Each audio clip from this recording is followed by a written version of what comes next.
नीम का पेड़ चंदन से कम नहीं, नीम का पेड़ चंदन से कम नहीं, मेरा उत्तराखंड किसी लंदन से कम नहीं। हर हर महादेव।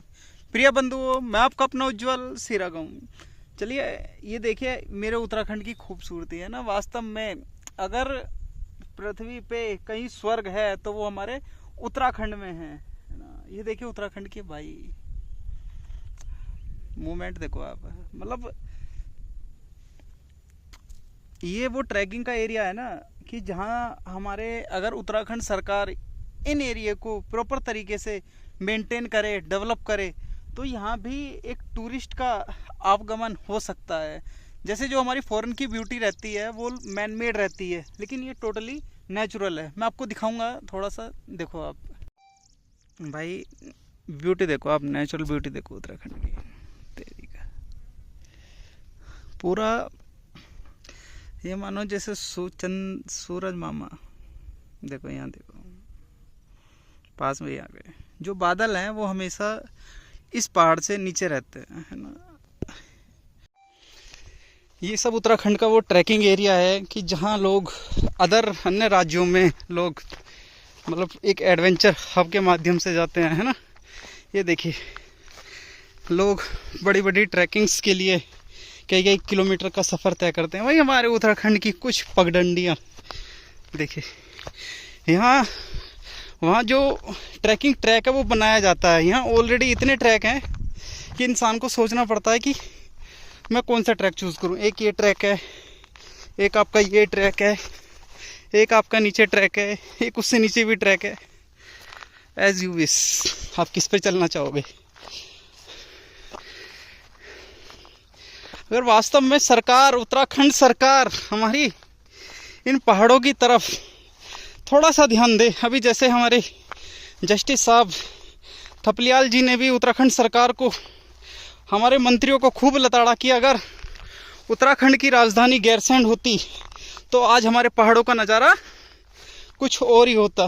भाई ये देखिए जितने भी ट्रैकिंग ट्रैक्स है ना, ये ऑलरेडी दूसरे राज्यों में बनाए जाते हैं, लेकिन उत्तराखंड ही एक ऐसा राज्य है जहाँ ये पगडंडियाँ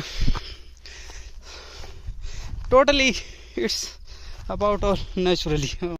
ये वो उत्तराखंड के गांव हैं कि जहाँ आज लोग कभी इन पहाड़ों के राजा हुआ करते थे, लेकिन आज इन हसीन वादियों को छोड़कर, इन नेचुरल ब्यूटी को छोड़कर कहीं ना कहीं 100-200 गज के मकान में कैद हो गए।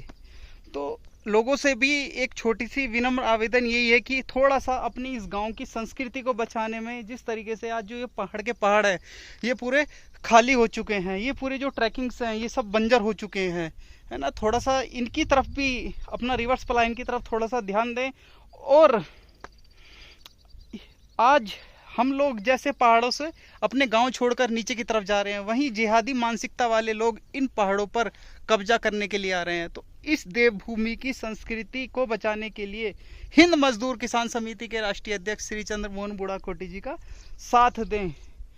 आज उत्तराखंड ही एक ऐसा राज्य है, अब देखो जैसे ये दूर दूर के यहाँ तक आप, ये कम से कम 20 से 25 किलोमीटर एरिया का क्षेत्र है ना। यहाँ आपको एक भी मनुष्य देखने के लिए नहीं मिलेगा, जबकि जो उनका अपना जो आह्वान है कि यहाँ से चीन का बॉर्डर हमेशा पास में है। अगर यहाँ कल को कुछ भी घुसपैठ होती है तो कैसे पता लगेगा कि बाहर से कुछ लोग यहाँ, जिन्हें हम जिहादी कहते हैं या जो और दूसरी मानसिकता के लोग हैं, कि वो यहाँ आ चुके हैं। अगर थोड़ा सा यहाँ रिवर्स पलायन की तरफ सरकार ध्यान दे तो वास्तव में इन गाँवों का भी उद्धार होगा और यहाँ के लोकल लोग भी, यहाँ कभी पहले मंडवा हो गया, झंगोरा हो गया, गैत हो गई, ये सब चीज़ें हुआ करती थी, लेकिन आज देखिए बस खाली एक, मैं कहूँगा खेत बंजर के बंजर ही होकर रह गए।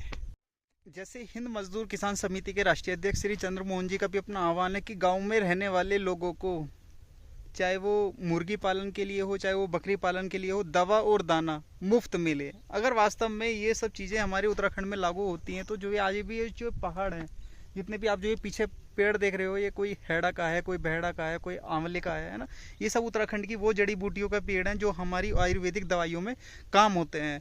तो कहीं ना कहीं जो स्थानीय लोग हैं उन्हें भी रोजगार मिलेगा, उन्हें भी अपने गांव में रहने के लिए एक प्रोत्साहित होंगे, है ना। तो सरकार थोड़ा सा इन सब चीज़ों की तरफ ध्यान दे और इस उत्तराखंड को एक सशक्त बनाने के लिए, क्योंकि आज जो ये गांव है ना, इन गांवों में आपको नशा मिल जाएगा, हर एक तरीके का नशा मिल जाएगा, चाहे आप कैसा भी ले लो, अफीम गांजा, किसी भी तरीके का आप नशा जो चाहते हो वो आपको इस टॉप तक भी मिल जाएगा। लेकिन अगर वहीं दूसरी तरफ एक छोटे से रोजगार की बात करें तो यहाँ से कई सौ किलोमीटर दूर तक भी वो देखने में एक सपना सा लगता है। तो सरकार थोड़ा सा इन चीज़ों की तरफ ध्यान दे और हमारे पहाड़ों को फिर से दोबारा एक समृद्ध बनाने की तरफ अपना एक अहम कदम उठाए। देखते रहिए, मैं आपका अपना उज्ज्वल सेरा गाँव। जय हिंद, जय भारत।